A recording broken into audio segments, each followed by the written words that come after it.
আন্দোলন করেই যাব এটা তো হবে না, এটা তো এন্ডিং দরকার আছে। আমরা তো কোথাও নিরাপদ না, আমাদের তো ক্লাস করতে হবে। স্বরাষ্ট্র উপদেষ্টারা কোথায়, তারা কি করছে? তাদের কি চোখে পড়ছে না এতগুলো ধর্ষণ হচ্ছে, 48 ঘন্টা 74টা ধর্ষণ হচ্ছে।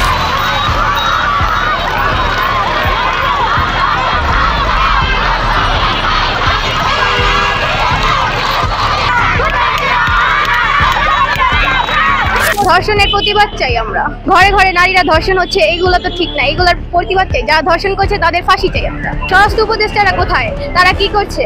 তাদের কি চোখে পড়ছে না এতগুলো ধর্ষণ হচ্ছে, 48 ঘন্টা 74টা ধর্ষণ হচ্ছে, তাদের কি এগুলো চোখে পড়ছে না? আইন উপদেষ্টারা কোথায়, তাদের থেকে আমরা বিচার দাবি করছি। আমরা তো কোথাও নিরাপদ না, আমাদের তো ক্লাস করতে হবে।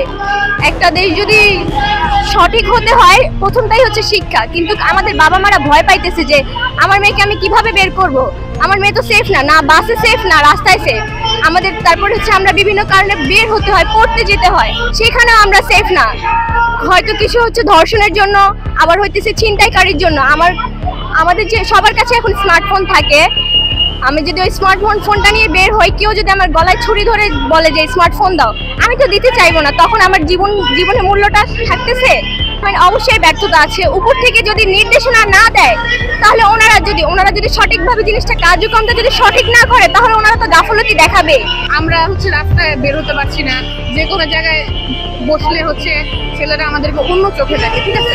এই যে আমাদের গেট আপ, আমাদের মেয়েরা যারা আছে সবার কিন্তু দোষ না, ঠিক আছে? দোষটা সবার, আবার সবার না। কারণ এই যে কিছু কিছু মেয়ে আছে উশৃঙ্খল ভাবে চলে, ওদের জন্য হচ্ছে কি একজনের জন্য সবার দোষ হয়, সবার দোষ হচ্ছে, সবার দিকে হচ্ছে নজর যাচ্ছে। তো এই জিনিসটা আমাদের মেয়েদের হচ্ছে সেফটি, নিজেদের সেফটি নিজেরা মেনটেন করতে হবে। যে আইন শৃঙ্খলা বাহিনী আছে, ওনাদের দরকার যে আমাদের পাশে থাকা। আমরা যদি করতেই থাকি এবং আমাদের পাশে যদি না থাকে ওনারা, তাহলে